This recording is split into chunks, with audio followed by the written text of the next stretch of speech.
What's going on, you guys? Welcome to another video. This one's going to be a quick one.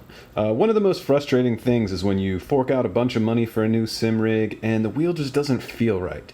So these are the settings that I use for my Fanatec CSL Elite for both drifting and racing, so hopefully you can get yours dialed in and feeling close to what you want it to. So first off, what we're going to do is hit the settings.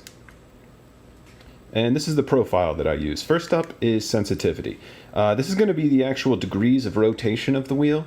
For me, what I do is I leave that on auto because I do a lot of different types of driving. Sometimes I like to do a full 900-degree street car. Sometimes I like closer to about 540 when I'm driving a GT series car. So that'll vary. Next up is our force feedback. I like the wheel a little bit strong, so I leave that setting on 100. Next, this is what's called the shock value. This actually comes through the rim of the wheel. So I leave that on 100 to get that force feedback through here. That's not coming through the base of the wheel. Next up is the ABS. So if you're actually going to lock up your brakes, you'll get some haptic feedback. You'll actually be able to feel when the brakes are locking up and using that. So I'm going to leave that on 100 as well. That also just comes through the rim. So that's a great tactile feedback to have. Next up, this is the actual drift setting that comes built with these Fanatec wheels, and believe it or not, I turn it off. Basically what this does is acts as a simulated power steering. It lets you turn the wheel easier, but what I found is I kind of like that resistance, and this wheel self-steers great, so I don't need that extra limiting factor of a soft wheel there. Next up, these three are actually contributing to the force feedback of the wheel. The first one is actually the force. I'll also leave that on 100. Next up is the spring rate. That's kind of how the wheel will correct back to the middle when you turn it. Also at 100 on that one. Next up is the damper setting. That's about how much resistance the wheel is going to get when it's actually moving. This also I leave on 100. Last up here, this is I think some kind of force feedback intensity. What I actually do is leave that one down at 10. I found that when I crank that up, the wheel shakes so bad that it actually vibrates the desk that I'm on, and it's pretty unusable. But if you're on a really strong rig, you might be able to crank that up. So that's something that you can play with. These are actually all the settings on the wheel itself.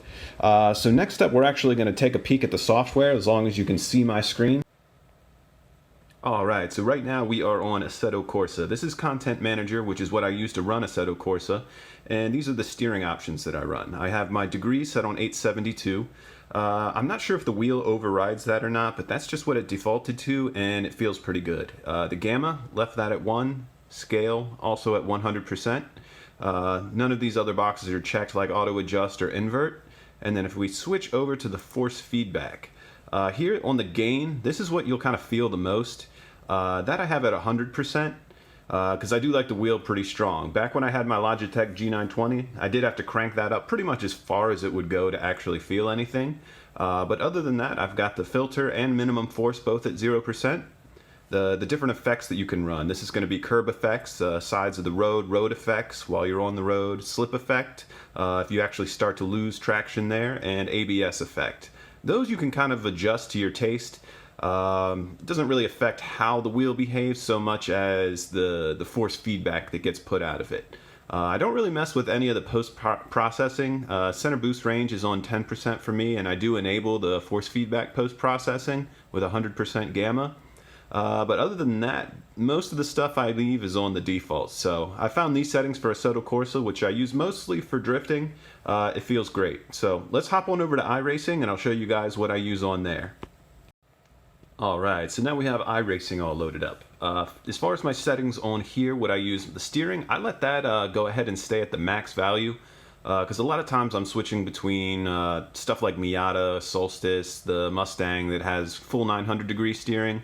And then I do a lot of GT3, GT4 racing where that's going to be much less. So I kind of let that take care of itself there. Force feedback, obviously you want to have that enabled, otherwise you're not going to get any feel through the wheel. Reduce force when parked just kind of helps, kind of simulates almost like power steering while you're parked. My strength, I leave that on 26, which a lot of people have told me is pretty strong. But like I said, I like a lot of feel out of the wheel. So You can also set the wheel force. This is going to be the actual Newton meters of torque that the wheel's able to generate. This Fanatec CSL Elite is able to do 6, so I've dialed it in for that. If you're setting up another wheel, you're going to need to look in your user manual for how much force it actually has and set that accordingly. On mine, I do no damping. I really don't like it to play with the resistance on the wheel at all. I let that all be controlled through the base.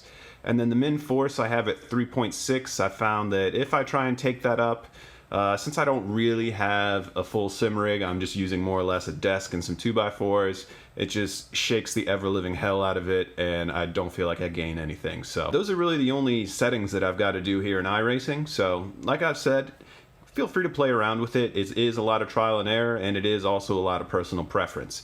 So I'm going to go ahead and on the end screen here put down all the settings if you guys wanted to pause on that so you can see everything laid out on one screen. But thank you guys for watching, and we'll see you in the next one.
Thank